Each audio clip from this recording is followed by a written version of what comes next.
रेखा जैन भारत विरोधी संदेशों को सोशल मीडिया पर पोस्ट कर रही हैं। जैन समाज ने कार्रवाई की मांग को लेकर आईजी कार्यालय पहुंचकर ज्ञापन सौंपा। एक बार फिर सागर की जैन समाज इकट्ठा होकर सोमवार को आईजी कार्यालय पहुंची।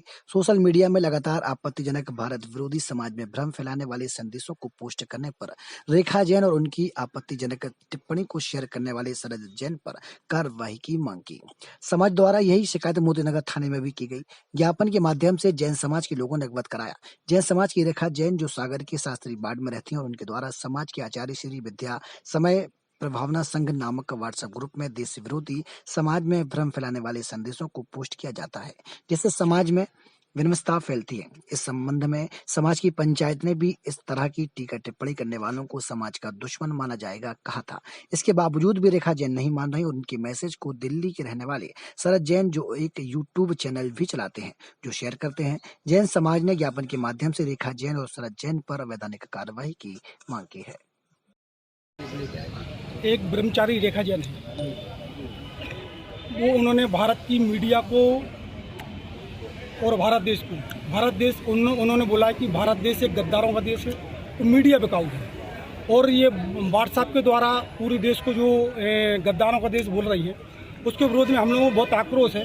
भारत एक सहिष्णुता देश है, इसमें सभी वर्गों के लोग सामान्य रूप से रहते हैं और अभी जैसे वर्तमान में भारत पाकिस्तान का युद्ध चल रहा है, सबकी भावनाएं भारत के साथ हैं और ये ऐसा भारत के लोगों को गद्दार कहना मतलब भारत के जिन नौजवानों को जो देश पे लड़ रहे हैं, नौजवान लड़ रहे हैं और जो हम लोग सब गद्दारों में आ गए थे, इसलिए बता रहे कि मुनि है श्रेणी में आती है, इस तरीके की बात करने की वो उनका कुछ व्यक्तिगत स्वार्थ छपा हुआ है। इन लोगों का जो मुनियों का विरोध कर रहे हैं, कुछ लोग कपड़े पहनाने की बात कर रहे हैं। पिछले 29 तारीख को हम लोगों ने यहाँ पर ज्ञापन भी दिया था और आज तक वहाँ पर कोई कार्रवाई नहीं हुई, तो हम लोग आज फिर यहाँ पर ज्ञापन देने के लिए आए हैं। तो पत्रकारों को भी उन्होंने दोगला कहा है। जिस तरीके की भाषा शैली का उपयोग कर रहे हैं, कितने उचित मानते हैं? ये तो ये मीडिया है भारत का एक चौथा स्तंभ माना जाता है और एक ऐसे स्तंभ को जो सच्चाई सामने लाता है, देश को दर्पण का काम करता है, ऐसे लोगों का अगर ये उचित कार्रवाई नहीं हुई तो मालूम नहीं लोग क्या कहेंगे। आगे क्या कदम करेंगे? 2 बार आप लोग आ चुके हैं, आगे हम लोग ये कदम उठाएंगे कि अगर ये पर हम लोगों ने अभी पिछले दिन कहा था कि हम लोग मौन जुलूस निकालेंगे, हम लोग मौन जुलूस निकालेंगे, वो सत्य प्रदर्शन करेंगे। क्या शुभ नाम है आपका? हमारा नाम शैलेंद्र है। कहाँ से आए हैं? हम लोग नरियावली से। सभी लोग नरियावली से हैं क्या? नहीं, सब लोग सागर के हैं, गाँव देहातों के हैं, नरियावली के हैं, शहर के भी बहुत सारे लोग हैं। क्या शिकायत लेके आए हैं मोतीनगर? जैसा कि सभी को विदित है, एक ग्रुप जो विद्या समय प्रभावना नाम से संचालित हो रहा है, उसमें भारत देश को गद्दारों का देश बोला है और उसमें साथ साथ ये बोला गया है जो मीडिया है, जो भारत का चौथा स्तंभ कहलाती है, उसको बिकाऊ मीडिया इस तरीके के शब्द का प्रयोग किया गया है। किसके माध्यम से किया जा रहा है? ये एक ब्रह्मचारिणी लिखती है अपने नाम के पीछे और उनका नाम रेखा जैन है। क्या लगता है क्या उद्देश्य है उनका इस प्रकार से एक सामाजिक ग्रुप में लिख रही हैं? अब देखो उनका सामाजिक रूप से उद्देश्य तो अपन बता नहीं सकते, लेकिन ऐसा उनमें कुछ खुद का कुछ निजी स्वार्थ है। सिर्फ एक ही है कि फूट डालो और राज करो, इस टाइप की नीति वो अपना रही हैं। विगत 1 महीने से काफ़ी विवादित हैं।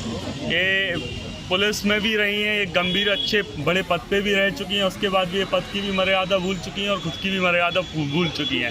ऐसे शब्दों का उपयोग किया जा रहा है और इनके नीचे जो 18 साल और 19 साल के भी युवा हैं जिनको ये मैसेज लिख के देती हैं और उनके माध्यम से डलवाए जाते हैं। आज उनके लिए उन युवाओं को ये चीज़ नहीं पता है कि अपने भारत देश का जो कानून है वो कितना सख्त है कि आज तुम किसी की भी भावनाएं आहत करते हो या देश के प्रति गलत बोलते हो या हमारे जो मीडिया कर्मी हैं जो देश का चौथा स्तंभ कहलाते हैं इनके प्रति आप अगर कुछ गलत बोलते हो तो आपके खिलाफ भी FIR बनती है और ऐसा प्रकरण अगर बन जाता है तो इन युवाओं की भी जो पढ़ाई लिखाई ये सब कर रहे हैं इनका तो जीवन भी बर्बाद हो सकता है। इनको इस चीज़ का बिल्कुल भी मतलब उनने भय ख़त्म कर दिया क्योंकि चूँकि ये पूर्व में पुलिस में रही हैं और एक अच्छे बड़े पद पे रही हैं तो ये अपनी दोस्त जमा के युवाओं से ये सब गलत काम करवाती जा रही हैं और फूट डलवाती जा रही हैं। इन्होंने सागर की जो जैन समाज है इसको भी कई धड़ों में बांट दिया है। आप लोग देख रहे होंगे पिछले 2 महीने से कितनी ज़्यादा मतलब जैन समाज में रोष है और कितने विवादित बयान सामने आ रहे हैं।